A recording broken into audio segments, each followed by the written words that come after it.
Assalamualaikum warahmatullahi wabarakatuh.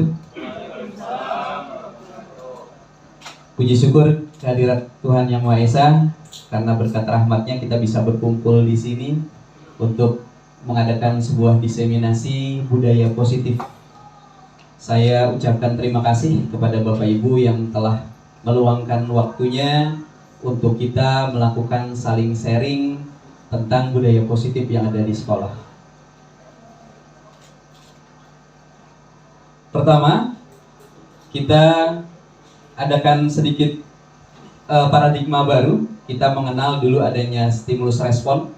Sekarang kita mengenal yang namanya kontrol diri. Bapak Ibu, kami mohon untuk berpasangan kepada temannya berdua-berdua untuk menggenggam tangannya. Yang satu menggenggam tangannya sendiri. Tahu barang dia. Sila menggenggam tangan sendiri, ya, genggam tangan sendiri. Lalu temannya yang satu lagi merayu, menggenggam tangannya sendiri, temannya yang satu lagi merayu. Apakah genggaman itu dibuka atau tidak?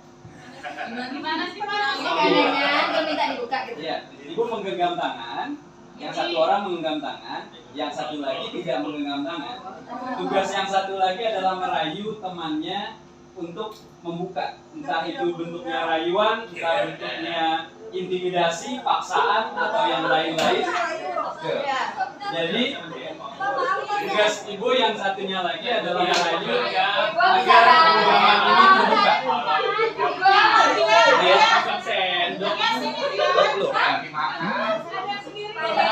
Ya, saya ulang. Yang satu yang temannya Bu Teli menggenggam, misal Bu Narti merayu Bu Teli agar membuka tangannya. Entah rayuan, entah intimidasi, entah paksaan, entah dengan kekerasan. Gitu ya? Ya. Bisa Bu ya? Oke, kita mulai. 1, 2, mulai. Boleh dengan rayuan, ya, boleh dengan cara memaksa, boleh dengan intimidasi. Tolong buka dong, bisa.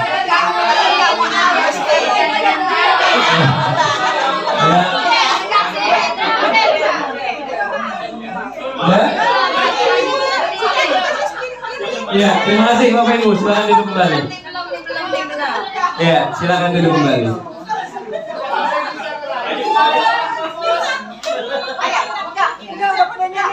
Ya. Udah, ini silakan duduk kembali Bu. Oke. Ya. Ya. Bisa kita lihat ke depan. Kita melakukan sebuah perubahan paradigma. Nah, pertanyaan saya adalah, apakah si A yang tadi menggenggam, ya, tetap mengepal tangannya atau tidak? Siapa yang tadi tetap mengepal? Bu Enda? Apa alasannya tetap mengepal?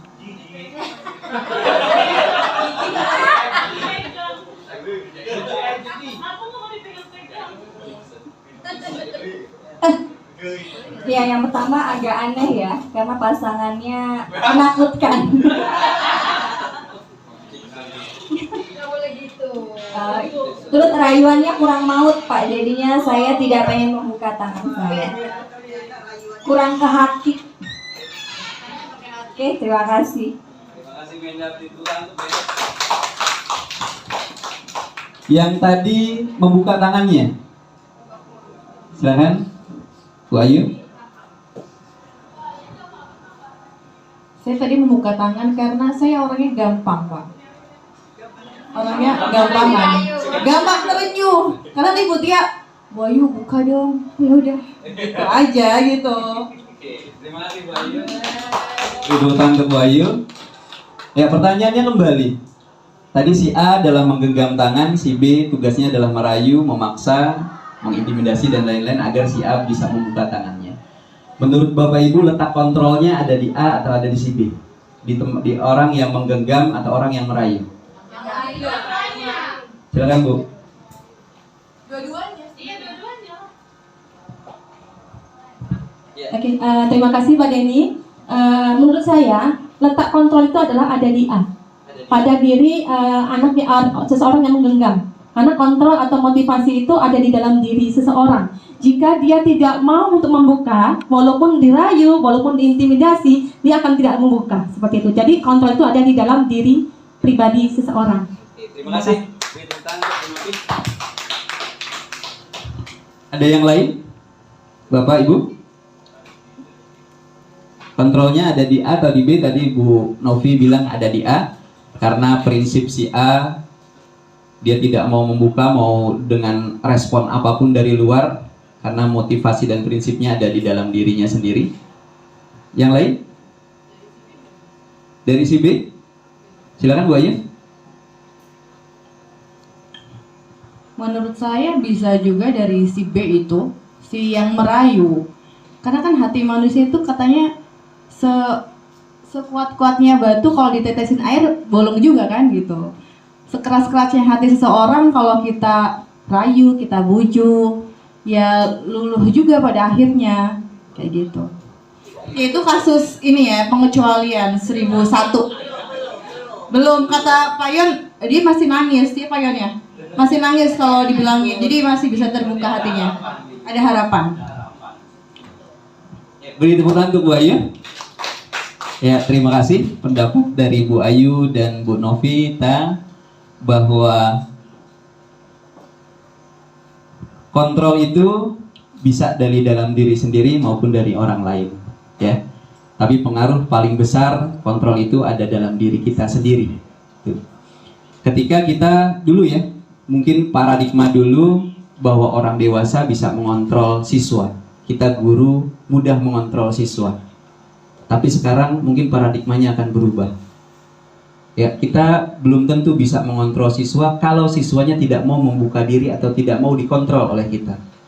Makanya mungkin butuh kesabaran kita, butuh rayuan yang maut tadi kata Bu Ayu untuk kita bisa membuka siswa untuk bisa kita kontrol. Itu paradigmanya sekarang sudah bergeser, semuanya sudah berpusat sama siswa. Semuanya kontrol itu letaknya di mereka, bukan di kita. Kita hanya bisa mengarahkan. Ketika misal ada kasus si A tidak bisa kita nasihati, kita tidak bisa kita arahkan, mungkin mereka belum mau membuka kontrolnya kepada kita. Gimana caranya? Itulah tugas kita sebagai pendidik. Terima kasih. Materi kedua adalah materi tentang disiplin. Secara bahasa, disiplin itu adalah belajar. Tapi pemahaman kita selama ini, disiplin itu adalah kepatuhan. Jadi secara istilah bahasa, ternyata disiplin bukan patuh, takut. Tapi disiplin adalah belajar. Karena kita menganggap disiplin adalah kepatuhan, maka orang akan merasa tidak nyaman ketika dia terbentur dengan sebuah kepatuhan. Ketika dia terbentur kepada sebuah peraturan, dia akan merasa tidak nyaman. Kenapa? Karena peraturan dan kepatuhan itu munculnya dari luar. Tapi kalau disiplin itu munculnya dari dalam, dari proses belajar, dari motivasi intrinsik yang ada dalam diri manusia itu sendiri, maka disiplin bisa kita sisipkan dengan kalimat positif. Jadi mungkin nanti untuk yang membuat kebijakan, kata dilarang itu lebih baik kita ganti. Kata tidak boleh itu lebih baik kita ganti. Menjadi hal-hal yang positif. Ya. Misal dilarang membuang sampah, kita rubah menjadi menjaga kebersihan. Itu ketika kita berubah kalimat itu menjadi positif, maka ada motivasi intrinsik yang ada dalam diri siswa. Dia siap untuk menjaga kebersihan. Tidak boleh berkelahi, dirubah untuk menjaga kedamaian. Jadi dimanapun dia berada, walaupun tidak di lingkungan sekolah, walaupun tidak di depan gurunya, karena dia ada keyakinan dalam dirinya untuk menjaga kedamaian, maka proses disiplin positif belajar itu akan terbentuk. Ya, tidak boleh berisik, dirubah menjadi menjaga hak orang lain. Ketika dia mau berisik, dia akan mengingat, oh iya ada orang lain yang haknya harus kita jaga. Gitu. Jika seorang patuh karena adanya keyakinan atau kebajikan, maka akan menjadi budaya positif. Tetapi jika patuh itu karena adanya sanksi, maka itu bukan budaya positif.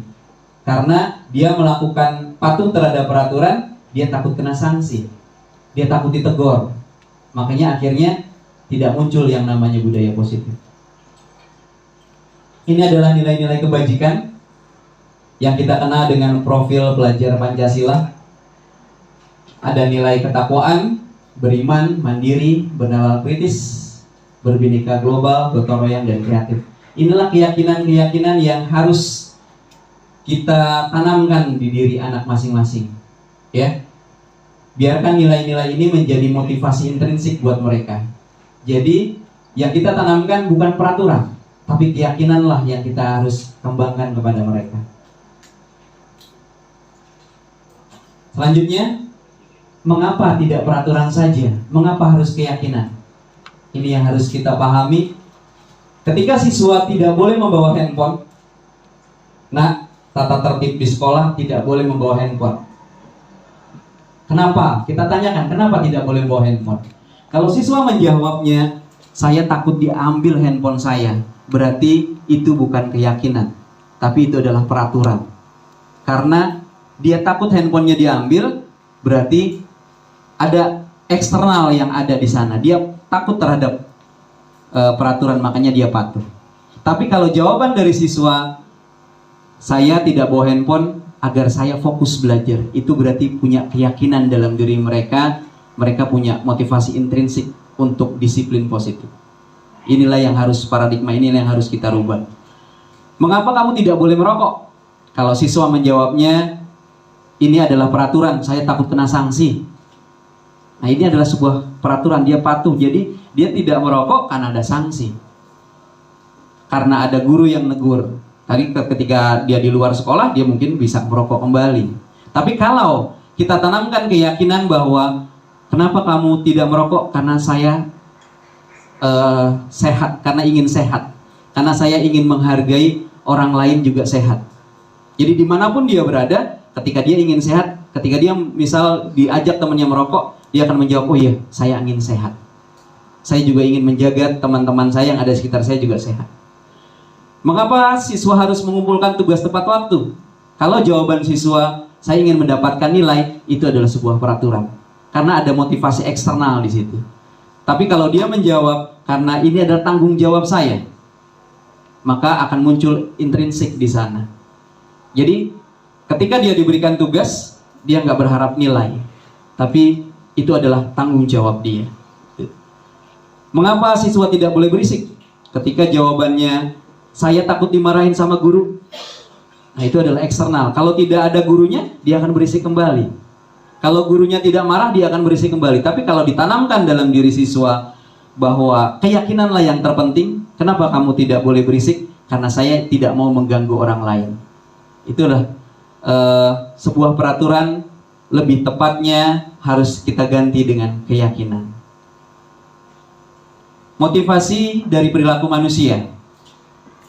Ada motivasi eksternal untuk menghindari kenyamanan. Ketika apa yang terjadi apabila saya melakukan ini, apa ya yang akan saya dapatkan ya? Maka itu adalah eksternal. Ya, kalau saya melakukan ini, wah nanti saya kena sanksi. Itu adalah eksternal. Kalau saya melakukan ini, wah nanti saya akan mendapatkan imbalan. Ketika saya melakukan ini, maka saya akan dapat reward, dapat penghargaan dari guru. Itu adalah eksternal. Tapi yang terpenting adalah motivasi internal. Jadi dia menghargai dirinya sendiri, karena dia mau menjadi orang seperti apa di masa yang akan datang. Ketika tertanamkan keyakinan itu, maka insya Allah ketika keyakinan itu ada, maka dia akan melakukan sebuah budaya positif. Selanjutnya adalah kebutuhan dasar manusia. Ada 5 kebutuhan dasar manusia. Yang pertama adalah rasa kasih sayang, rasa ingin diterima, rasa penguasaan, ingin menguasai temannya, rasa bertahan hidup, ya, ingin hidup lebih nyaman, lebih indah, lebih bahagia, ada rasa kesenangan, siswa ingin merasa senang hidupnya. Ada kebebasan, dia merindukan kebebasan. Jadi 5 kebutuhan dasar ini yang ada dalam diri manusia, terutama siswa. Nah, yang wajib untuk memenuhi kebutuhan dasar ini adalah kita sebagai pendidik, adalah orang tua ketika kita ada di posisi anak. Jadi ketika anak kita, siswa kita melakukan sebuah kesalahan, berarti mereka ingin memenuhi kebutuhannya. Ketika mereka melanggar peraturan, mereka melanggar keyakinan, berarti mereka ingin memenuhi kebutuhannya. Kenapa mereka ingin memenuhi? Karena ini adalah dasar kebutuhan mereka. Siapa yang berkewajiban memenuhi? Adalah kita sebagai pendidik, adalah kita sebagai orang tua di rumah. Tuh. Jadi ketika misal siswa tertidur di kelas, ya, berarti apa yang dibutuhkan? Mungkin dia tertidur, dia lapar. Berarti kebutuhan bertahan hidupnya yang tidak terpenuhi, entah sama orang tuanya, entah sama diri dia sendiri. Atau dia tertidur karena dia bosan dengan cara kita mengajar mungkin. Ya, akhirnya dia tertidur. Berarti ada kebutuhan kesenangan yang kita tidak penuhi. Atau misal siswa nggak bisa diem, dia mundar-mandir berisik ngeganggu temennya karena dia butuh kebebasan. Mungkin kita belum bisa memenuhi kebebasannya. Ada strategi atau cara bagaimana metode itu harus kita lakukan agar anak punya kebebasan. Ya, ketika anak misal mengganggu temannya, dia butuh perhatian kita misal, berarti ada rasa ingin diperhatikan, ada rasa ingin menguasai temannya. Jadi kalau misalkan ada siswa yang melakukan sebuah kesalahan, inilah kebutuhan yang dia mau penuhi. Siapa yang memenuhi? Adalah kita. Selanjutnya adalah posisi kontrol. Posisi kontrol dikenal ada posisi penghukum, ada membuat merasa bersalah, ada posisi sebagai teman, pemantau, dan terakhir posisi kelima adalah manajer. Bapak Ibu bisa lihat ke depan. Saya kecewa sekali dengan kamu. Kamu tidak kasihan apa sama orang tua? Pernah gak kita mengucapkan seperti itu? Kamu gak kasihan apa sama orang tua kamu yang sudah membiayai kamu? Kamu gak kasihan apa sama saya sebagai guru kamu yang udah ngajar, udah capek ini, kamu masih tetap aja begini? Pernah gak Bapak Ibu pernah berbicara seperti itu dengan siswa? Iya, pernah. Ya, saya pun pernah. Dan bahkan sering melakukan itu. Dulu ketika kita menguji mental mereka dengan karakter seperti itu, dulu karakter anak akan merasa bangkit karena kita, oh iya ibu saya, mereka akan berpikir, oh iya ibu saya kasihan kalau saya begini, oh iya guru saya sudah capek, kenapa saya tidak menghargai mereka. Tapi sekarang paradigmanya itu berubah. Ketika kita mengucapkan kalimat ini, yang terjadi adalah karakter yang gagal. Kenapa? Karena mereka jadi merasa sedih, tambah sedih, mentalnya akan menjadi turun. Mereka akan menjadi gagal. Oh iya, karena saya, guru saya seperti ini, karena saya orang tuanya sedih. Tuh. Ya, posisi ini murid akan merasa kecewa dan bersalah. Ya, jadi posisi yang tadi saya contohkan adalah posisi merasa bersalah. Yang kedua, kamu tidak pernah benar, dasar nakal, kamu lagi yang melakukan itu. Pernah begitu Bapak Ibu? Pernah. Saya sangat sering. Ya, kamu lagi. Kemarin baru bertindak begini, baru belum selesai, sekarang begini lagi. Walaupun dengan kalimat yang biasa, tapi itu adalah posisi penghukuman. Karena anak merasa dihukum. Ya, apalagi dengan cara kita disuruh lari, anak kita suruh lari, suruh berdiri depan kelas, ya, atau mungkin ada gesekan fisik kita dengan siswa, itu adalah posisi penghukuman. Yang ketiga, kalimatnya begini, ayolah nak, lakukan demi ibu. Ya, kalau kamu berisik nanti ibu ditegur sama kepala sekolah, ibu guru baru di sini. Ya, ayolah nak, ya, jangan begini dong. Ayo, semangat. Kalau nanti kelas ini berisik, nanti guru piket datang ke sini. Kamu nggak kasihan sama ibu? Ya, posisi kayak gitu, itu adalah posisi kita menganggap kita sebagai teman. Jadi mungkin anak akan nurut, tapi itu hanya sementara. Ya, anak akan nurut. Oh iya, ibu menasehati saya dengan cara yang baik, ya udah saya nurut. Tapi begitu akan selanjutnya akan muncul lagi nanti. Atau posisi sebagai teman ini, dia akan nurut ketika ada ibu. Ketika ibu ini sabar, ibu ini selalu tersenyum untuk menasehati saya. Jadi anak akan patuh ketika ada guru tersebut. Tapi kalau guru tersebut tidak memantau, tidak ada, dia akan kembali berulah. Posisi selanjutnya, apakah kamu mau dapat stiker nih? Yuk, ibu punya stiker. Bagi yang bisa menjawab, bagi kamu sudah tertib, ibu akan kasih stiker. Ibu ada voucher. Ini ibu ada voucher. Kalau kalian bisa tertib, bisa dengan pintar, nih ibu kasih penghargaan, ibu kasih hadiah. Itu sangat baik. Ya, tapi ada perasaan anak. Sebagian anak merasa gagal. Kenapa? Ya, gue ngapain gue ngerjain seperti ini? Saya ngapain ngerjain ini? Ntar dia juga yang dapat. Ada anak berperasaan seperti itu. Jadi kita sebagai pendidik memang untuk memotivasi eksternal anak dengan memberikan penghargaan itu sangat baik. Tapi kita juga harus bisa memperhatikan posisi anak-anak yang mungkin keberadaannya di bawah teman-teman yang lain. Entah itu kemampuan kesiapan belajarnya, entah itu kognitifnya. Nah, kita juga harus bisa memperhatikan mereka. Karena kita tidak mau nanti mereka tambah gagal.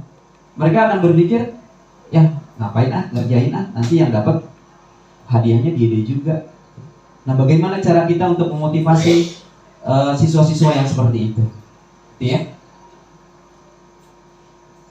Bagaimana yang selanjutnya adalah bagaimana kamu bisa menyelesaikan masalah ini? Nah, kamu tahu kamu punya salah? Iya Pak.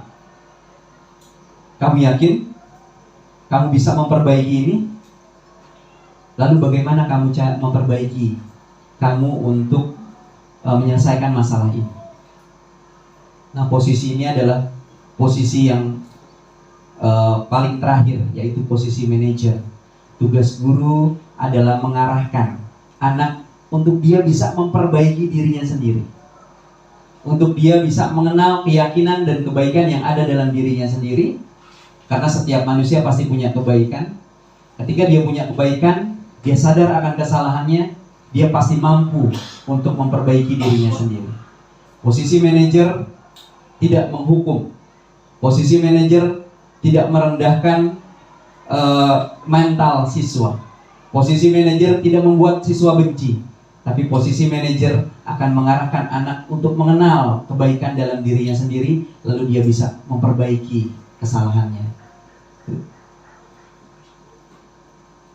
Kalimat selanjutnya, keyakinan apa yang kamu langgar saat kamu bersalah? Itu Bapak Ibu bisa tanyakan ke mereka ketika mereka bersalah. Jadi ketika anak bersalah, langsung jangan kita hakimi mereka. Ya, kamu selalu salah. Karena anak ketika berbuat salah pasti ada tujuan. Pasti ada maksud, ya, pasti ada keyakinan yang dilanggar. Nah, ketika mereka melanggar sebuah keyakinan, kita ingatkan kembali. Kita jangan mengingatkan tentang kesalahannya. Kita jangan mengingatkan tentang penyebab. Lalu siapa yang salah? Kita ingatkan ke mereka apa keyakinan yang dia langgar, apa kebaikan dalam diri dia yang dia langgar sendiri. Ketika dia paham terhadap kesalahannya, dia bisa memperbaikinya. Ini adalah posisi manajer. Selanjutnya, Bapak Ibu bisa lihat ke depan. Tindakan guru. Nah, yang biasa kita lakukan. Ya. Pertama, kamu sudah terlambat. Tiap hari kamu telat. Ya, catat 100 kali. Ya, catat di kertas lebar. Saya berjanji tidak akan terlambat lagi. Menurut Bapak Ibu, ini hukuman atau konsekuensi? Silakan Bu Deli. Itu adalah hukuman. Hukuman. Iya. Ya. Beri tepuk tangan untuk Bu Teli. Ya. Yang lain setuju itu hukuman? Atau ada yang lain konsekuensi? Lanjut. Maaf. Yang kedua, coba kamu udah telat keliling lapangan. Ya. Oh ibu, kenapa saya harus keliling lapangan? Oh kamu membantah lagi. Ya sudah, kelilingnya jadi 4 kali. Hukuman atau konsekuensi? Hukuman. Ya. Yang ketiga, murid membersihkan kelas. Ya, ketika dia berisik, ya, lalu ditugaskan sama gurunya, kamu berisik, gak bisa diam di kelas, ambil sapu, bersihin kelas. Itu hukuman atau konsekuensi? Konsekuensi atau hukuman? Hukuman?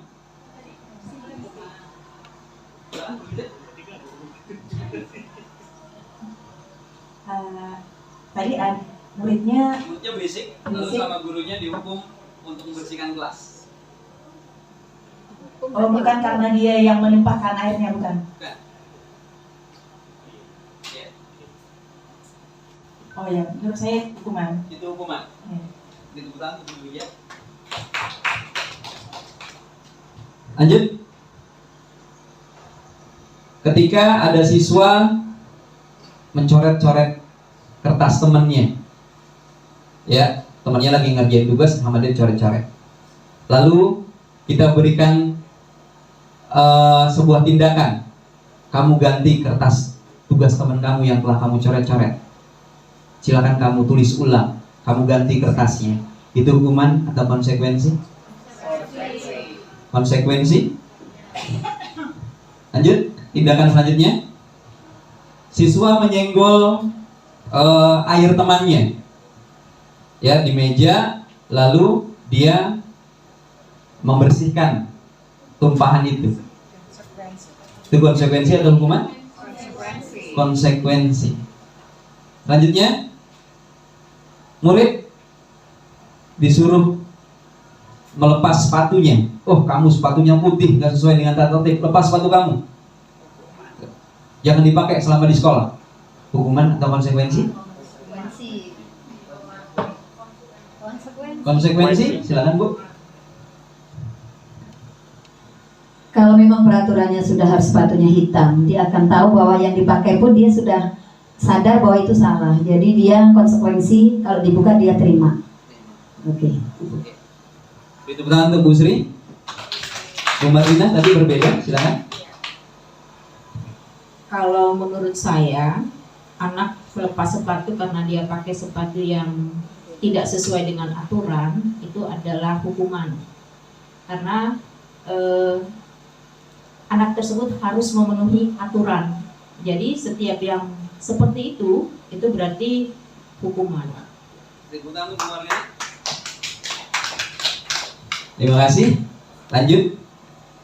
Ya, ada anak terlambat, lalu dia mungkin terlambat, telat untuk memakai baju olahraga. Pada jam olahraga, semua teman-temannya sudah ke lapangan, dia telat sampai 10 menit karena telat memakai pakaian olahraga. Lalu sama guru olahraganya, kamu telat 10 menit, silakan kamu lari. Itu hukuman atau konsekuensi? Konsekuensi. Kita lihat jawabannya, sudah tepat atau belum menurut Bapak Ibu? Ya. Tindakan pertama itu ada hukuman, betul tadi? Betul, terima kasih. Lari mengelilingi lapangan, hukuman. Membersihkan kelas, hukuman. Kenapa ini hukuman? Ada yang mau berpendapat, kenapa bukan konsekuensi? Karena kan itu hal yang baik.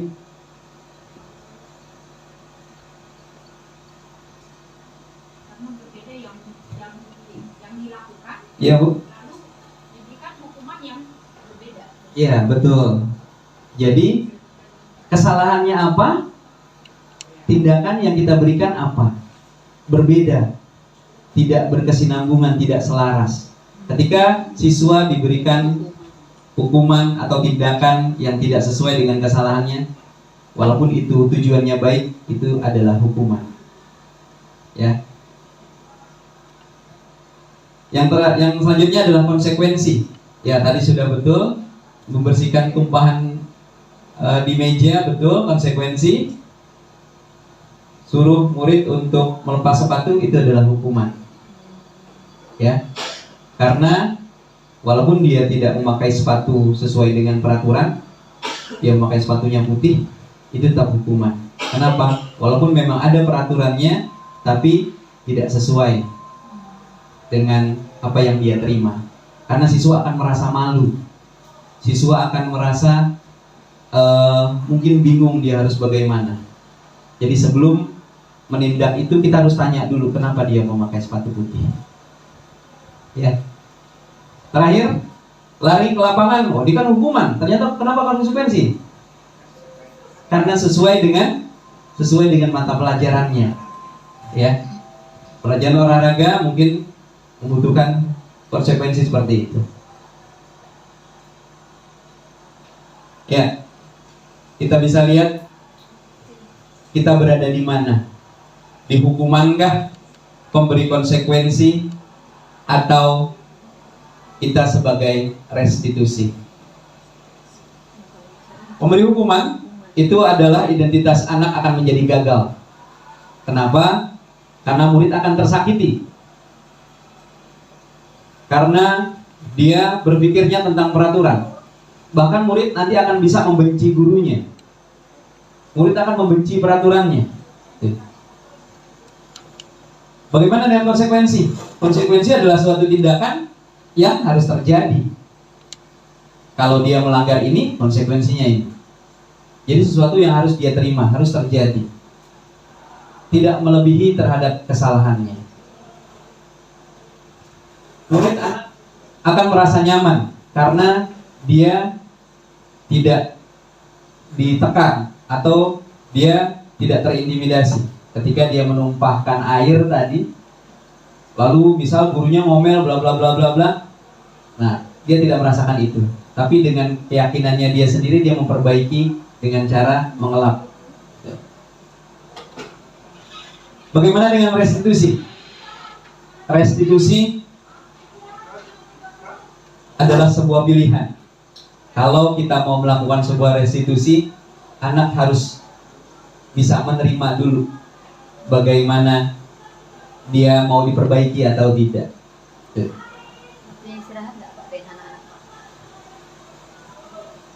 Lalu ketika ada restitusi, itu jangkanya jangka panjang. Kenapa? Dia memperbaiki dirinya sendiri. Ketika dia nanti mau melakukan hal yang sama, dia akan berpikir, oh iya, saya pernah punya kesalahan ini, saya bisa memperbaikinya sendiri. Murid belajar untuk bertanggung jawab, masalah terpecahkan. Kenapa? Karena dia yang memiliki solusinya sendiri. Ya, guru hanya mengarahkan untuk memecahkan masalahnya, keputusan memperbaikinya, keputusan untuk menyelesaikan masalahnya, solusinya ada kepada murid itu sendiri. Inilah 3 posisi yang mungkin sering kita lakukan. Saya yakin restitusi pernah ibu lakukan.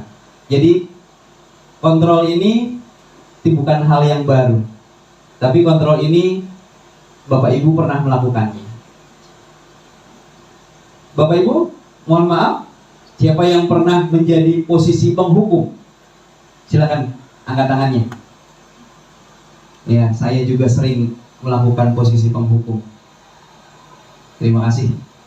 Bapak Ibu, pernah menjadi posisi konsekuensi? Ya, alhamdulillah. Banyak melakukan sebuah tindakan konsekuensi. Bagaimana dengan yang restitusi? Ya, alhamdulillah, ternyata Bapak Ibu bisa mengarahkan siswanya untuk memperbaiki kesalahan dirinya sendiri. Ya. Ya. Kita akan melihat diri kita sendiri, di mana posisi kita. Kita hadapkan dengan beberapa kasus. Iva, seorang anak yang kurang menguasai pelajaran matematik, sehingga saat dia pelajaran berlangsung, dia lebih banyak diam karena bosan, lalu dia menggambar. Lalu guru matematikanya bertanya sama Iva, Iva, kenapa kamu nggak konsen? Lagi ngerjain apa kamu? Karena takut mungkin Iva mengalami kegugupan. Akhirnya semua siswa tertawa. Akhirnya guru matematika tadi meminta Iva ke depan. Silakan Iva ke depan. Ya, kamu pegang kuping kamu karena kamu nggak bisa mendengarkan dan fokus. Ya. Lalu semua teman-temannya akhirnya tambah tertawa melihat Iva memegang kupingnya. Pertanyaan saya, apakah Anda setuju dengan tindakan guru matematika tadi? Silakan. Tidak setuju. Silakan, Bu. Kenapa tidak setuju? Ya, pendapat saya tidak setuju karena anak tadi Iva misalkan atau siswa kita lah kadang memang tidak bisa mengikuti kita, mungkin gaya mengajar kita yang tidak menarik sehingga anak itu bosan. Jadi tidak semata-mata salah anak itu tidak mau belajar.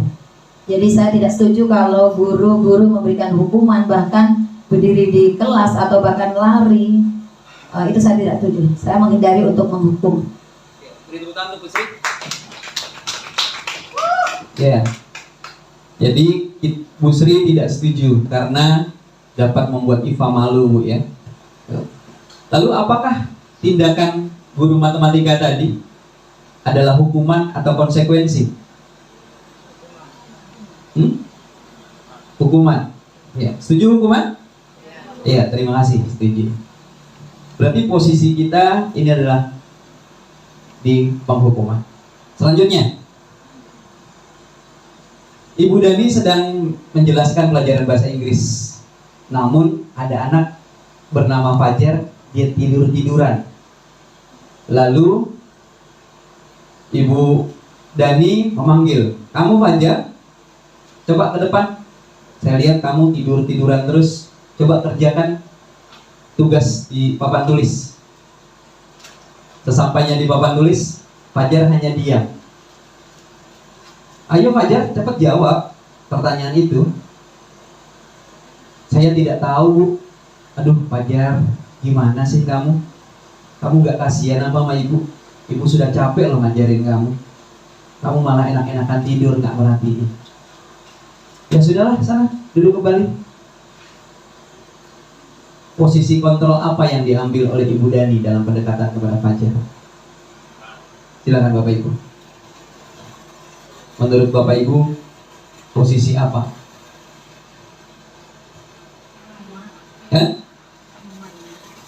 Bu Ayu, silakan. Posisi kalau dari berdasarkan tadi yang awal Pak Denny jelaskan itu posisi teman. Itu kok merosot.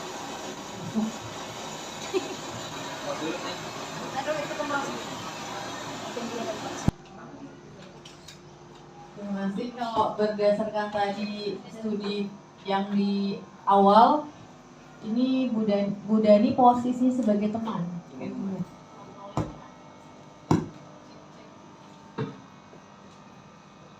Cek saja.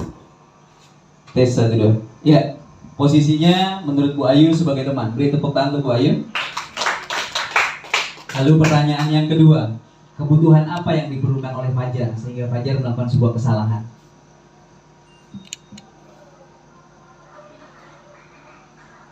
Kira-kira Fajar ingin terpenuhi apa kebutuhannya? Akhirnya dia tiduran gak memperhatikan. Silakan Bu Enda. Enda siapa? Mungkin di sini Fajar menginginkan kebutuhan kesenangan dan kebebasan.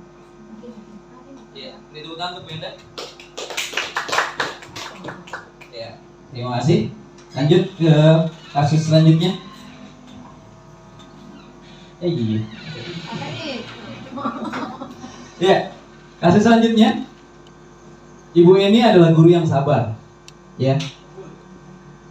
Lalu Vivi dan Natali menyalahgunakan kesabaran Bu Eni dengan bersikap seenaknya, ya, sering tertawa di kelas. Ibu Eni mencoba menyapanya dengan ramah. Ayo Vivi, Natali, tugasnya dikerjakan, jangan berisik. Nanti ibu ditegur guru piket.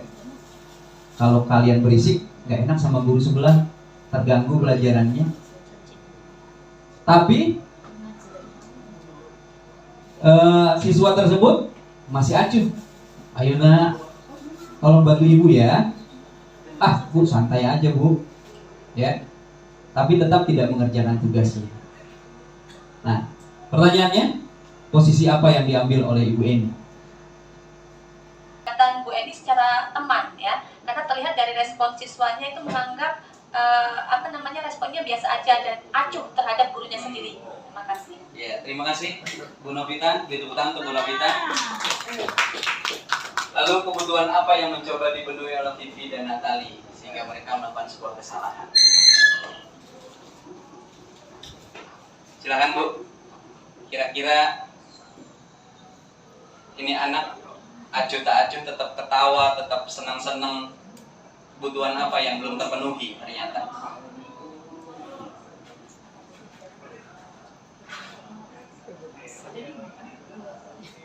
Silakan, Bu Enda.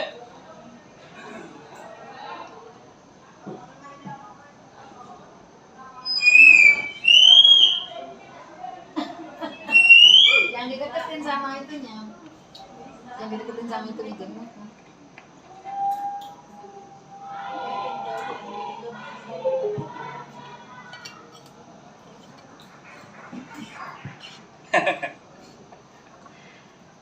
Mungkin kebutuhan yang mau dipenuhi adalah kebutuhan rasa senang, ya. Mungkin membosankan di kelas, lalu dia ingin kesenangan, atau dia ingin kebebasan. Ini kebutuhan yang ingin dipenuhi. Selanjutnya, Anto dan Dino sedang bermain. Tiba-tiba mereka terlibat pertengkaran. Ya, ada gesekan fisik di sana. Dino semakin emosi lalu menarik kemeja Anto sampai 3 kancingnya terlepas. Pada saat itu guru langsung melerai. Ibu Suti berkata bahwa membuat kesalahan adalah hal yang wajar. Ya, manusia, kamu adalah manusia. Ya, adalah hal yang manusiawi. Lalu apakah Dino mau memperbaiki kesalahan? Itu pertanyaan dari Ibu Suti. Lalu Dino pun mengangguk dan berkata, iya Bu, saya akan memperbaiki kesalahan. Lalu dengan cara apa kamu memperbaiki kesalahan kamu? Ya, mungkin saya mau memperbaiki kancing yang terlepas, Bu. Tapi saya tidak bisa menjahit. Lalu Ibu Suti dengan cepat menjawab, coba kamu belajar sama Pak Fajar. Pak Fajar kan guru menjahit, guru tata busana. Coba kamu belajar sama dia. Akhirnya sepanjang hari Dino belajar menjahit untuk memperbaiki kemejanya Anto yang kancingnya terlepas. Setelah berhasil, mereka bersenda gurau lagi. Posisi kontrol apa yang diambil oleh Bu Suti? Silakan Miss Rina. Sebagai manajer, karena kan tadi menawarkan memperbaiki kancing baju ya. Sedangkan Dino belum bisa, berarti kan nilainya dia harus ada penjelasan. Iya. Beri tepuk tangan untuk Miss Rina. Yang selanjutnya, kebajikan atau keyakinan sekolah apa yang dituju, yang mau dituju oleh Bu Suti dengan cara manajer tadi? Ya, silakan Bu Enda. Kebaikan atau kebajikan sekolah yang dituju adalah menghargai orang lain, kemudian hidup damai dan bersatu. Kebajikan yang ingin dituju oleh Bu Suti agar Dino bisa menghargai hak orang lain, berhidup damai, serta menjalin persatuan. Beri tepuk tangan untuk Bu Enda. Materi selanjutnya adalah restitusi. Apa sih restitusi?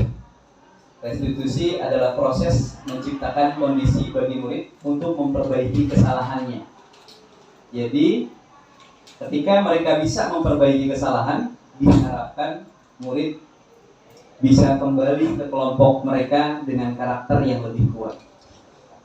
Maksud dari restitusi di sini, jadi siswa mereka paham bagaimana mereka harus memperbaiki kesalahannya. Karena solusi keluarnya dari mereka. Kita hanya membimbing saja, mengarahkan saja. Biasanya anak yang melakukan kesalahan mungkin akan lebih minder. Ya, tapi dalam restitusi kita harapkan mereka bisa kembali ke kelompoknya dengan karakter yang lebih kuat. Karakter lebih kuatnya apa?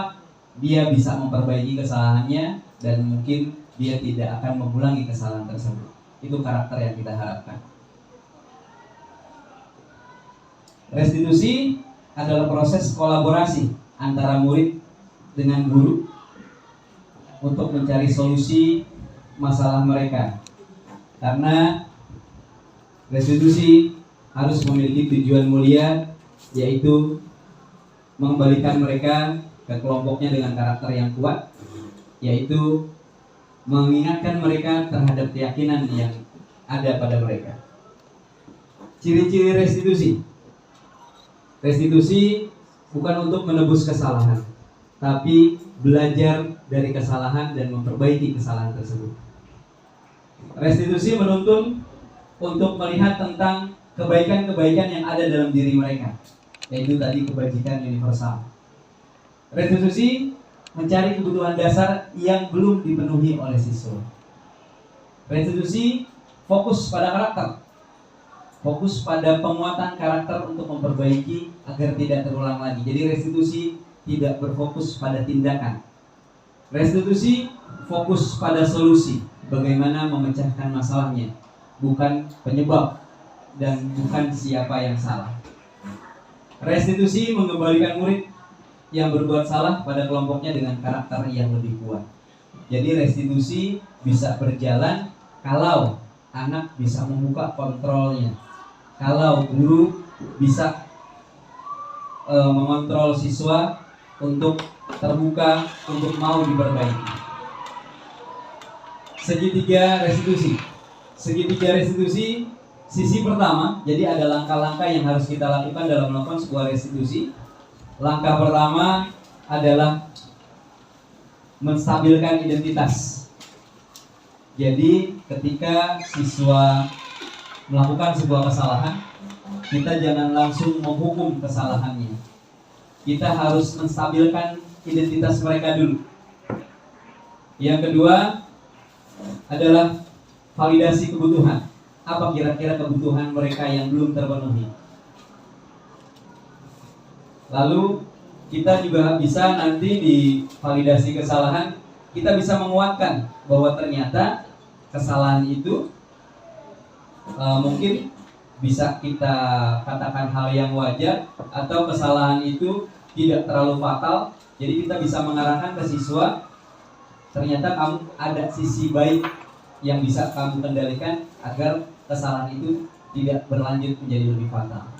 Terakhir adalah sisi menanyakan keyakinan. Keyakinan apa yang dilanggar sama mereka, kebaikan apa yang ada dalam diri mereka yang hilang pada saat mereka melakukan kesalahan. Ini adalah 3 tahap restitusi. Kita jabarkan satu-satu. Menstabilkan identitas. Mungkin guru bisa bertanya, atau ada beberapa pertanyaan yang bisa kita jadikan pijakan untuk melakukan menstabilkan identitas. Pertama, kata-kata guru pada siswa yang melakukan kesalahan. Manusia itu adalah tempat yang salah untuk berbuat salah. Manusia adalah tempat dosa dan khilaf. Ya. Karena kita adalah manusia, ya kita pasti punya salah. Tidak ada manusia yang sempurna. Kamu pun juga, ibu pun, bapak pun juga pernah punya salah. Kamu mungkin bukan satu-satunya siswa di sekolah ini yang pernah melakukan kesalahan. Jadi kita meyakinkan kepada mereka bahwa inilah stabilitas identitas kamu. Kita bangkitkan dulu, jangan kita langsung buat dia terpuruk. Ini cara kita untuk membuka kontrol mereka. Ya, yang terakhir, kamu pasti bisa menyelesaikan masalah ini. Bapak Ibu tidak tertarik dengan penyebabnya, lalu siapa yang salah. Tapi kita duduk di sini, kita diskusi di sini untuk memperbaiki kesalahan. Ya, kita cari solusi bareng-bareng. Ketika anak sudah dibawa dengan situasi seperti ini, insya Allah anak akan terbuka. Anak akan karakternya akan menjadi kuat. Ya. Lanjut, yang kedua, validasi kebutuhan. Jadi kira-kira kebutuhan anak apa yang dia butuhkan atau belum terpenuhi. Guru bisa berkata seperti ini. Kamu bisa saja melakukan hal yang lebih buruk, tapi kamu tidak melakukan. Ketika misal anak berkelahi karena emosi, lalu dia bisa mengontrol emosinya, bisa saja kita kuatkan mereka bahwa kamu, alhamdulillah kamu bisa mengontrol emosi kamu, akhirnya tidak terjadi yang lebih buruk lagi. Kamu pasti punya alasan melakukan itu. Kenapa kamu melakukan kesalahan itu? Kita tanya alasannya. Pasti tiap manusia punya tujuan dalam tindakan. Lalu nilai kebaikan apa yang penting dalam diri kamu? Kita tanya, kita gali sifat-sifat baik yang ada dalam dirinya. Keyakinan apa yang ada dalam dirinya. Kamu boleh tetap berusaha menjaga sikap itu, karena kita yakin bahwa anak punya sikap yang baik. Nah, jaga sikap tersebut. Ya, bahkan tambahkan dengan sikap-sikap baik yang lain. Maukah kamu melakukan hal-hal yang positif untuk mendapatkan kebutuhan kamu? Kita paham bahwa kamu butuh pemenuhan kebutuhan, tapi caranya yang positif. Ketika kamu ingin terpenuhi kebutuhan tapi cara yang negatif, ya mungkin kebutuhan itu nggak akan tercapai. Apa kamu bisa melakukannya dengan lebih baik? Ini adalah kata-kata yang bisa kita pertanyakan kepada mereka, pada siswa-siswa yang melakukan kesalahan. Kita validasi kebutuhannya, kita validasi kesalahannya. Terakhir kita menanyakan keyakinan. Keyakinan apa yang ada di dalam diri kamu, kesepakatan di kelas apa yang kamu langgar, kebajikan universal atau kebaikan-kebaikan yang ada di sekolah kita apa yang kamu langgar. Ketika kamu melanggar, kamu mau jadi seperti apa nantinya? Kamu ingin jadi anak seperti apa? Biar mereka yang menjawab. Karena saya yakin semua siswa punya impian yang baik-baik. Itulah yang kita kembangkan. Itulah yang kita ingatkan. Kita jangan mengingatkan mereka terhadap kesalahannya. Apa yang kamu lakukan untuk memperbaiki kesalahan kamu? Inilah solusi yang kita bisa arahkan, lalu solusi itu didapat dari mereka sendiri. Karena kalau solusi itu diberikan oleh kita, belum tentu mereka mau melakukan. Karena ada eksternal di sana.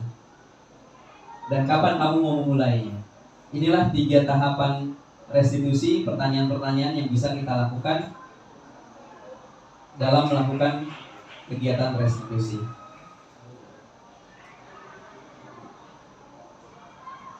Selanjutnya,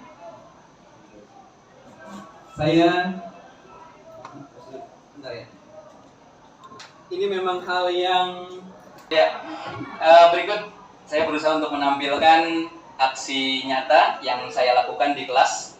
Jadi saya berusaha untuk membuat keyakinan kelas.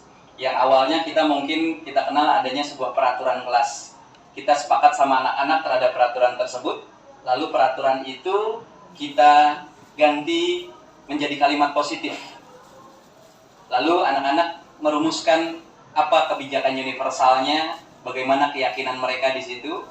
Lalu setelah itu diyakini keyakinannya, disepakati. Nah, lalu ketika keyakinan itu sudah melekat pada diri siswa kita, maka keyakinan itu berubah menjadi budaya positif.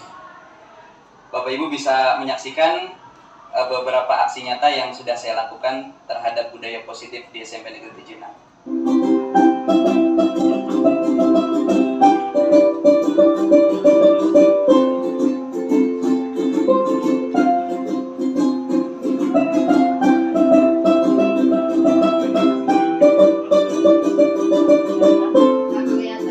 Assalamualaikum warahmatullahi wabarakatuh. Waalaikumsalam warahmatullahi wabarakatuh.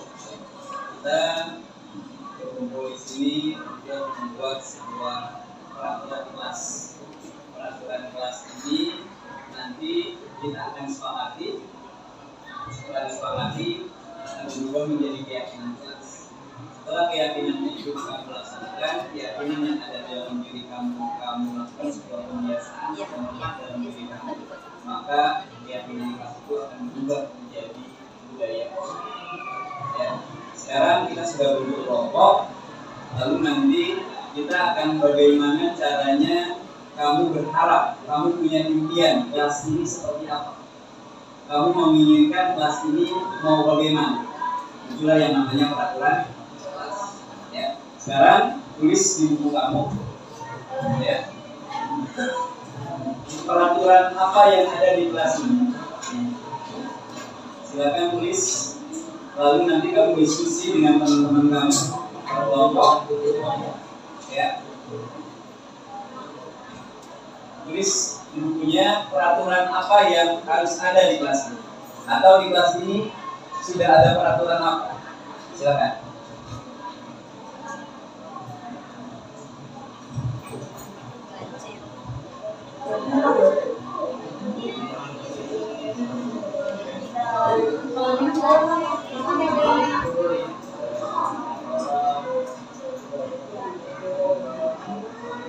Siswa sambil diskusi menentukan peraturan apa yang ada di kelasnya, lalu apa yang harus ada di kelas tersebut. Setelah diskusi, mereka menuliskan di depan peraturan-peraturan kelas.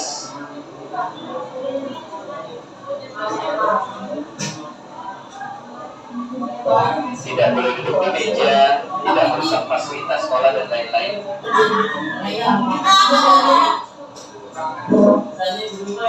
Lalu peraturan kelas tersebut kita bimbing anak-anak untuk menjual keyakinan kelasnya. Ini pure dari anak-anak sendiri. Peraturan kelas, lalu sudah kamu yakini, akhirnya keyakinan kelas.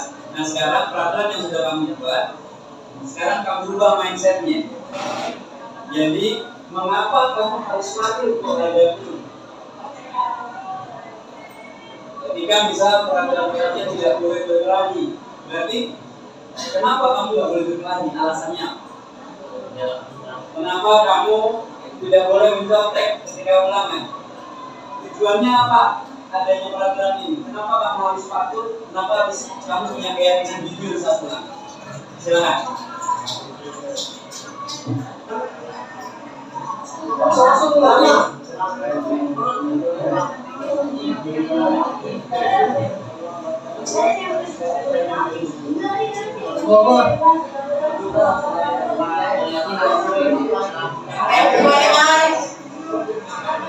Kelas sudah berubah menjadi keyakinan kelas. Bahkan kamu sudah mencari mengapa kamu harus patuh. Ya, sekarang cari solusinya agar kepatuhan tadi atau agar pelanggaran tadi tidak kamu ulangi. Silakan tulis di kertas. Ya. Lalu kamu tulis solusi agar peraturan itu ditegakkan, agar kesalahan itu tidak terulang. Silakan. Ya.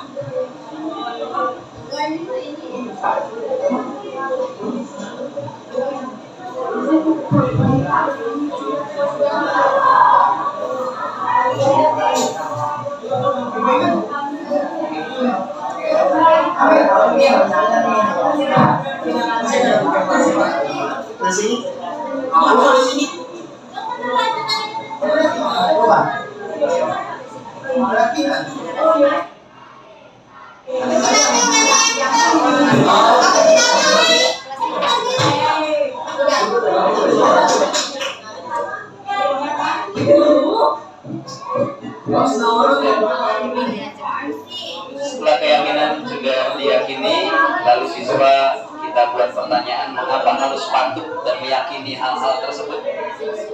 Lalu siswa kita bimbing untuk mencari solusi terhadap permasalahan yang ada di kelas.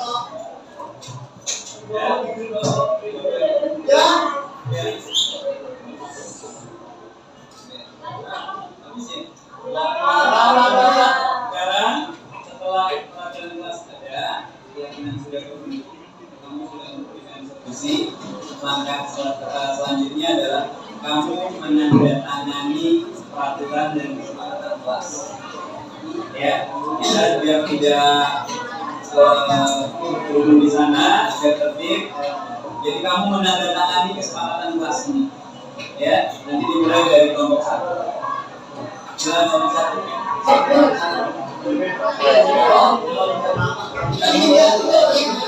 Mereka menandatangani bahwa keyakinan kelas dan peraturan kelas yang sudah mereka buat keluar dari hati mereka, hasil diskusi mereka tandatangani sebagai tanda untuk mereka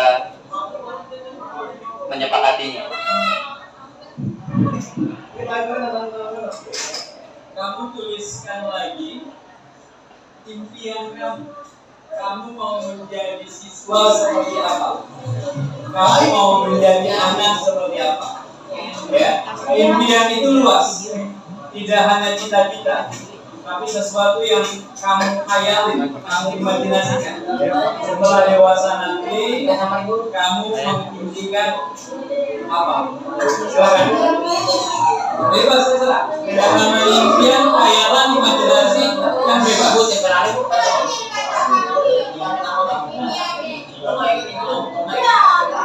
Ya, anak-anak mulai menempel impian mereka, ya, berisi cita-cita di sana, berisi untuk membahagiakan orang tuanya, isinya tentang dunia yang berkualitas buat mereka, dunia impian mereka, baik dari diri sendiri maupun untuk keluarga mereka.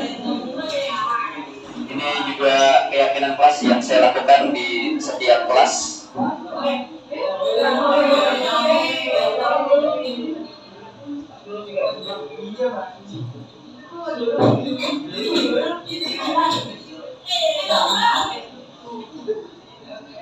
Prosesnya sama, langkah-langkahnya sama, dilakukan di hampir setiap kelas.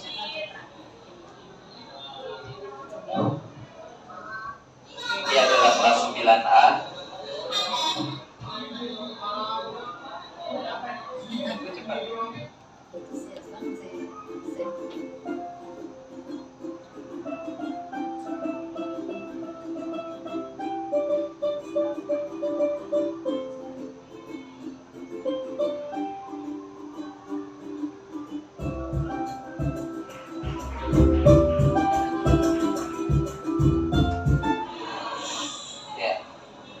Ini adalah contoh diskusi menjawab solusi untuk mengapa mereka harus patuh terhadap peraturan di sekolah.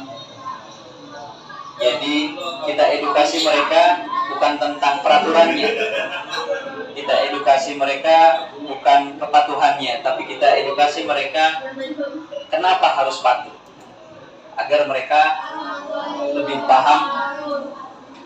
Kami dari kelompok 2 akan menjawab pertanyaan tentang mengapa kita harus patuh terhadap peraturan dilarang membawa handphone. Saya patuh karena takut hilang hatinya. Habis itu bisa saja membantu konsentrasi siswa siswi saat belajar. Saya mau beli handphone dari sekolah untuk membawa HP karena saya tidak ingin HP tersebut. Karena kita dari pihak sekolah dan supaya juga biar membawa HP di sekolah. Berarti jika membawa handphone akan banyak siswa atau siswi yang menggunakannya secara diam-diam yang menyebabkan susah fokus atau tidak mendengarkan guru. Kami dijelaskan oleh guru. Warahmatullahi wabarakatuh. Waalaikumsalam. Terhadap aturan dilarang untuk bersih kelas. Saya jawabnya adalah karena jika kita berisik di dalam kelas maka akan mengganggu murid lain yang sedang berkonsentrasi terhadap pelajarannya. Pendapat saya adalah karena kita berada di lingkungan sekolah, maka dari itu kita tidak boleh mengganggu warga sekolah apalagi dengan cara berisik di kelas. Dan berisik di kelas sangat merusak fungsi kelas, yaitu untuk kegiatan belajar dan mengajar. Kelas akan mengganggu anak lain yang sungguh-sungguh belajar, apalagi tidak berisik saat guru sedang mengajar. Selain kita semua juga membuat guru merasa tidak dihargai. Assalamualaikum warahmatullahi wabarakatuh. Karena kita memang harus taat atas peraturan itu karena memakai make up di sekolah tidak diperlukan. Dan kita di sekolah tujuannya untuk menuntut ilmu, bukan untuk berdandan dan bergaya. Karena sebuah peraturan adalah sesuatu yang wajib ditaati, tidak perlu diselesaikan di luar dan tidak perlu pembelajaran di sekolah. Memang sudah peraturannya juga mematuhi peraturan tersebut. Dilarang memakai make up di sekolah. Dan setiap wanita pasti memiliki kesehatannya masing-masing yang tanpa make up dan lebih bisa percaya diri dengan dirinya sendiri. Kalau untuk tidak berlari dengan alasan berlarian hanya akan membuat lingkungan di sekitar lingkungan. Dan menurut saya berlari sangat tidak mengandung manfaat. Karena berkelahi merupakan tindakan kekerasan yang dapat melukai seseorang sampai bahkan jauh korban tidak terlalu jauh. Saya patuh untuk tidak berkelahi karena berkelahi bisa memecahkan kesatuan dalam pertemanan dan terjadinya permusuhan antar teman. Saya patuh untuk berkelahi kepada perkara yang berkaitan dan muncul dan terima dicabut dari sekolah karena perkara itu.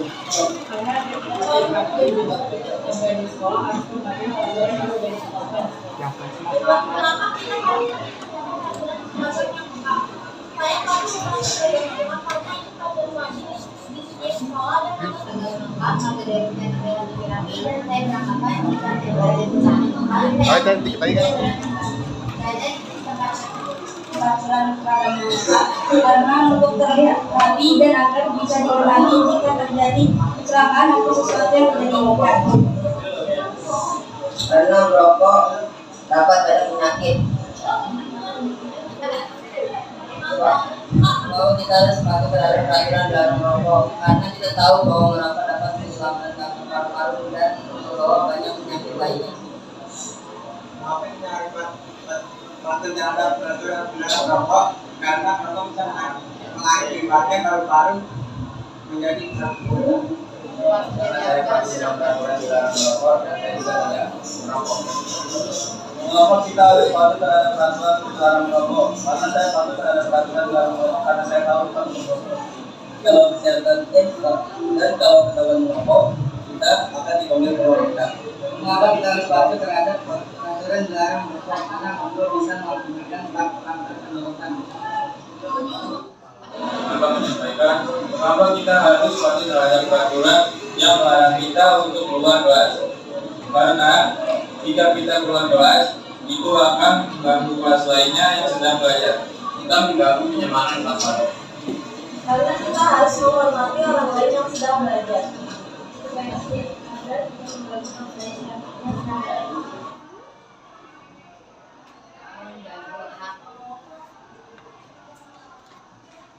Tadi Vicky ngapain?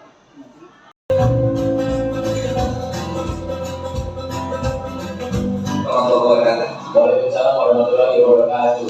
Gimana kabarnya sekarang? Baik Pak. Kamu duduk di sini kenapa? Karena masalah waktu itu pada saat ini ada perkelahian dan kesalahpahaman. Terjadi perkelahian atau persamaan. Ya manusia itu kan pasti punya salah. Saya juga pernah bilang. Dan kamu kan juga bukan siswa satu-satunya di sekolah ini masalah. Jadi semuanya adalah yang mengajar. Tapi kita duduk di sini buat memperbaiki kesalahan. Kamu mau nggak? Mau Pak. Bisa ceritakan kronologi gimana? Bulan awalnya saya kan lagi jalan saat ini. Terus saya sudah gabung di siang. Nah saya kira kan dia kan notabene nggak bisa motor kelas. Si Ilham yang dia nggak bisa ngomong, nggak bisa dengar ya. Dia teriak-teriak. Belakang bisa kita. Dia marah-marah sama si Bim. Dia dengan si Bim. Ilham marah-marah sama si Bim kenapa? Karena dia baru siang dan tinggal itu si Bim. Jadi Ilham menjadi si Bim sebagai pelakunya. Terus dia dengan si Bim. Nah si Bim nggak terima diri kan. Dia mau baru siang. Nah terus cuma anak-anak sama kayak papi dan lain itu dia refleks mau emosi kan. Habis itu dia mau butuhin Bim sama si Bim. Nah saya kan saya juga saya misalnya tapi saya bisa cari salah saya juga khawatir. Nah terus jadi seperti emosi sama saya. Jadi si Ilham terluka, Ilham menunggu si Bim nggak merasa, lalu Bim emosi, lalu Bim mau Ilham malah menunggu si Bim. Memang enggak. Misalnya teman-temannya si Ilham membela si Ilham. Nah terus kamu lihat itu kamu refleks, kamu berusaha untuk pisahin. Berarti apa yang kamu lakukan itu udah baik tuh. ya kamu berusaha untuk menyelesaikan teman yang berat. Tapi kan mungkin cara kamu yang bermanfaat karena kamu misalnya dengan cara memakai ya. Tapi pada saat kamu refleks ada hal-hal yang lebih buruk yang terjadi. Kenapa sih? Gak ada. Mungkin kamu ini anak di sana emosi ya. Nah, itu juga bagus tuh. Ketika kamu refleks, kamu memakai mereka berpisahin, tapi kamu bisa nahan emosi. Kan dicek sih pasti ada emosi juga kan, emosi ya, kalau ketika emosi sama-sama, tapi kan kamu bisa menahannya lagi. Akhirnya kan kalian jadi nggak berantem berdua kan. Karena kalau kamu nggak bisa nahan emosi, bisa aja kan terjadi baku hantam gitu ya. Yang bilang kamu bisa mengendalikan emosi kamu. Nah, kasus hal tadi, keyakinan sekolah apa yang kamu lakukan? Keyakinan kedamaian sama menghargai orang tua. Kenapa kedamaian terlanggar? Karena saya itu misalnya menjalankan baik-baik melanggar yang begitu. Jadi akhirnya tidak adanya damai dan persatuan di situ ya. Iya. Terus keyakinan lagi kurang menghargai orang lain. Karena saya waktu itu sudah mulai dari itu dengan saya masalah saya terus saya itu sangat berantem. Jadi kamu gak menghargai orang lain, kamu buat yang jadi emosi. Tapi kamu mau berubah untuk memperbaiki kesalahan. Mau Pak? Caranya gimana? Mau lebih menahan emosi, tidak kasar lagi. Lebih bersabar, lebih menahan emosi, agar tidak kasar lagi. Kapan kamu mau mulai berubah? Mulai hari ini Pak. Mulai hari ini. Alhamdulillah, semoga harapan kamu tercapai ya. Sama kamu ya. Juga menjadi pribadi yang lebih baik. Terima kasih sudah diskusi sama saya. Assalamualaikum warahmatullahi wabarakatuh. Waalaikumsalam warahmatullahi wabarakatuh.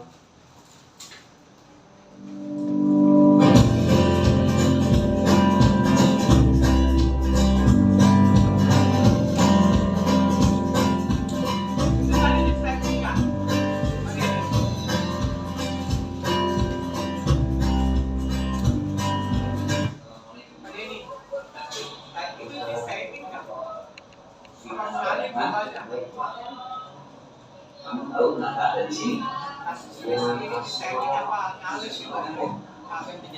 Ya, manusia itu punya kesalahannya. Saya tidak manusia itu pernah punya hal dan kamu adalah siswa satu-satunya yang ada di sini. Jadi kesalahan itu adalah sebuah kebaikan.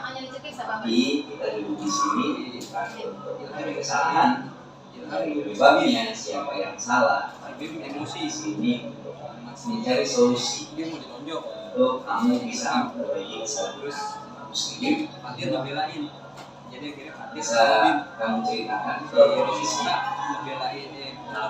bisa ada di mahkamah setelah proses. Jadi akhirnya yang berantem mereka itu lagi kasus Ilham. Kamu di rumah bosan, terus karena sering diomelin sama orang tua, akhirnya kamu memilih kontrol. Ya, itu juga hal yang wajar sih, karena kan kamu butuh kasih sayang. Ketika kasih sayang itu tidak terpenuhi oleh orang tua kamu, akhirnya kamu mencari kebutuhan itu di tempat lain. Terus tujuan kamu berdoa, penasaran kamu ikutin. Memang merokok itu inisiatif kamu atau gimana? Dari inisiatif teman, berarti kamu disuruh teman. Kamu berarti mau mencari kebebasan gitu ya, mau mencari kesenangan. Ya, hal yang wajar sih, karena tiap manusia itu pasti ingin bebas, ingin hidupnya kegiatannya senang gitu. Tapi kan untuk memenuhi kebutuhan hidup itu harus bisa dengan hal yang positif gitu ya. Jadi tujuan kamu merokok itu karena terus memang kenapa enggak melakukan hal yang baik lagi? Kenapa harus rokok? Kalau dikecilin bisa. Disuruh-suruh. Kalau kamu tolak gimana? Oh, jadi ketika kamu menolak merokok, sama teman dijauhi, akhirnya kamu tidak diterima oleh teman-teman kamu. Tapi kamu tahu keyakinan sekolah seperti apa? Keyakinan sekolah yang kamu langgar yang seperti apa?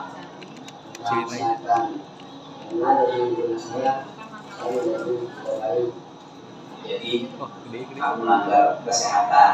Jika kamu merokok, maka kesehatan kamu jadi berkurang. Terus apa? Pelanggaran apa lagi ya? Kesalahan ada keyakinan apa lagi yang kamu langgar? Tidak menghargai orang lain. Maksudnya gimana? Saya sudah merokok, asal kamu merokok akhirnya mengganggu kesehatan orang lain. Kamu mau perbaiki kesalahan kamu? Caranya gimana?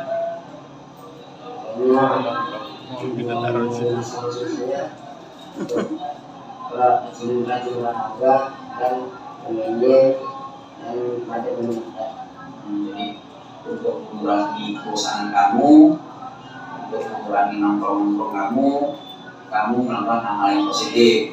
Tadi main game, olahraga, sama belajar kita.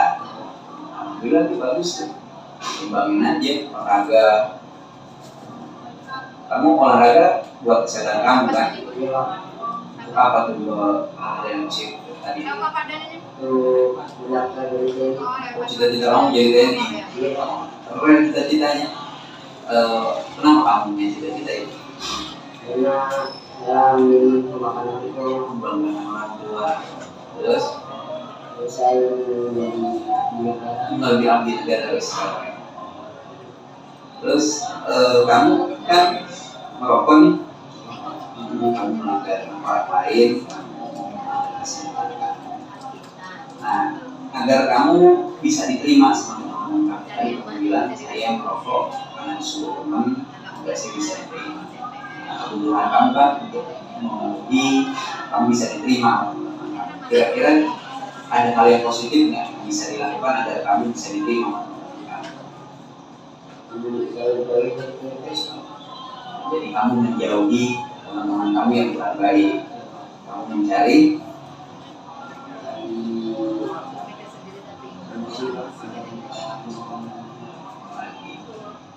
bisa mencari teman-teman kamu yang lebih baik, ya. Oke, jadi kami yakin ya bisa memperbaiki diri kamu ya. Kapan bisa dilakukan? Sekarang. Terima kasih ya. Mudah-mudahan kamu bisa menjadi pribadi yang lebih baik. Terima kasih ya, Tania. Assalamualaikum warahmatullahi wabarakatuh. Ya, terakhir kita melakukan refleksi. Silakan Bapak Ibu ada yang mau berpendapat dari hal apa saja yang sudah Ibu peroleh tadi. Jadi hal baru apa yang mengubah paradigma Ibu, dan tadi yang Ibu dapatkan apa saja hari ini. Silakan Bapak Ibu ada yang mau berkomentar.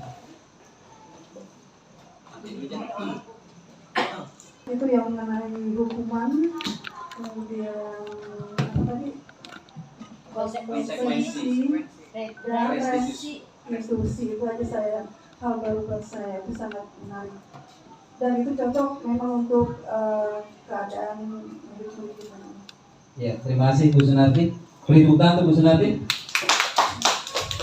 Silakan ada lagi yang lain. Silakan Bu Teli.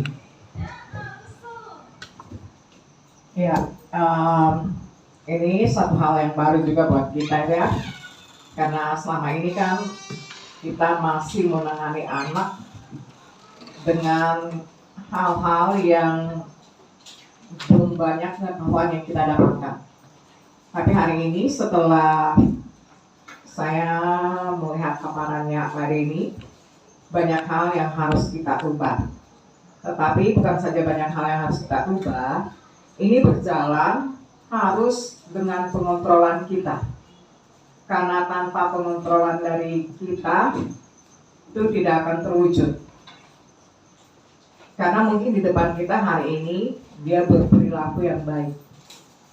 Tapi, mungkin berikutnya, dia akan melakukan hal yang sama kembali.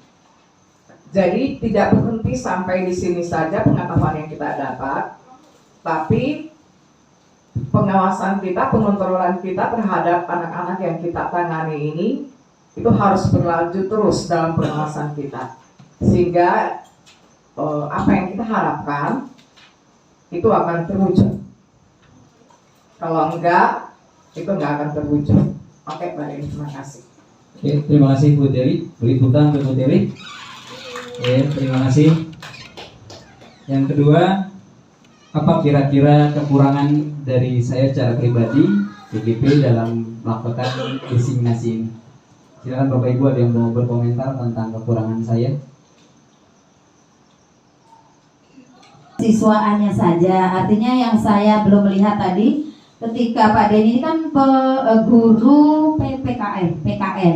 Nah itu belum nampak tadi Pak Denny menangani kasus yang memang spesifik berkaitan dengan materi ajar Pak Denny dengan siswa yang mungkin tidak begitu antusias mengikuti pembelajaran PKN. Mungkin itu saja yang belum saya lihat tadi. Yang saya lihat hanya kasus-kasus memang yang terjadi di kenakalan siswa. Terima kasih, itu saja masukan. Ya, terima kasih Bu Sri atas masukannya. Ada lagi Bapak Ibu?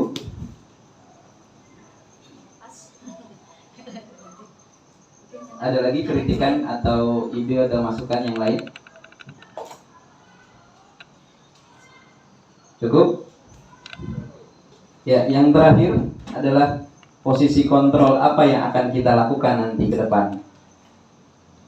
Ya, jadi setelah kita tadi memahami teori kontrol, ada 5 posisi kontrol tadi. Ada penghukum, merasa bersalah sebagai teman,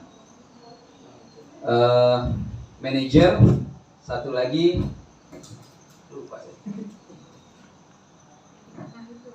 ada 5 posisi kontrol, ada penghukum, merasa bersalah, teman, pemantau, dan terakhir adalah manajer. Silakan Bapak Ibu nanti di kemudian hari mau melakukan posisi kontrol yang mana. Ya. Silakan Bapak Ibu, ada yang mau berkomentar?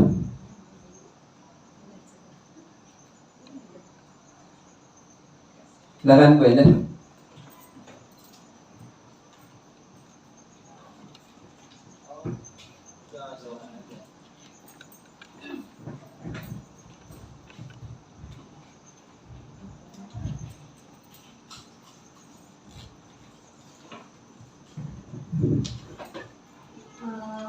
Posisi yang mungkin akan saya ambil, posisi kontrol yang akan saya ambil khususnya dalam menangani masalah ya, karena memang BK kan berkaitan dengan menangani masalah anak. Sebenarnya posisi kontrol sebagai manajer ini juga sudah dilakukan oleh BK, karena BK memiliki yang namanya azas kemandirian. Jadi di mana kita mengajarkan pada anak untuk mengetahui apa kesalahannya, menyadari sendiri apa kesalahannya, termasuk mencari solusi atas masalah yang sedang dia hadapi. Dengan demikian, anak paham betul pada suatu saat jika dia mengalami masalah yang sama, dia bisa mandiri dan tahu apa yang terbaik bagi dirinya. Jadi, menurut saya, posisi kontrol yang akan saya lakukan sekali lagi adalah posisi manajer. Terima kasih. Ya, terima kasih. Beri tepuk tangan untuk Bu Enda. Ada lagi yang lain? Tambahkan Pak Denny. Sama dengan Ibu Enda Yuliawati bahwa saya akan memilih posisi kontrol manager karena di situ secara kondusif kita belajar sebagai pendidik dan juga siswa atau murid itu mendapatkan iklim pembelajaran yang kalau saya bilang apa ya, memotivasi mereka sendiri bagaimana caranya untuk belajar gitu ya, dengan fleksibel. Karena di sini kalau kita kapan dari apa yang sudah dipaparkan tadi adalah bersama-sama semua rekan guru kita bisa menciptakan iklim pembelajaran dengan budaya positif. Ya, budaya positif itu memang sulit ya untuk saat-saat ini, apalagi kalau kita langsung berhadapan dengan tipe siswa yang bermacam-macam di lingkungan sekolah kita sendiri. Semoga apa yang nantinya kita pilih posisi kontrol apapun itu, semuanya bisa mengantarkan kesuksesan bagi siswa untuk selalu semangat belajar dan selalu bahagia. Karena apa? Ada satu quote yang saya ambil, hebatnya seorang guru karena mendidik, dan rekreasi paling indah seorang guru adalah mengajar. Terima kasih. Ya, salam buat Miss Rina. Ya. Terima kasih.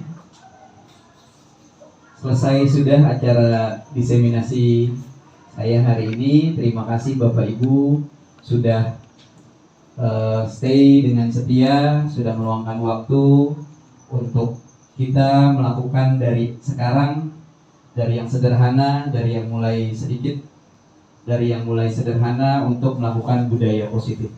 Kurang lebihnya saya mohon maaf. Wassalamualaikum warahmatullahi wabarakatuh.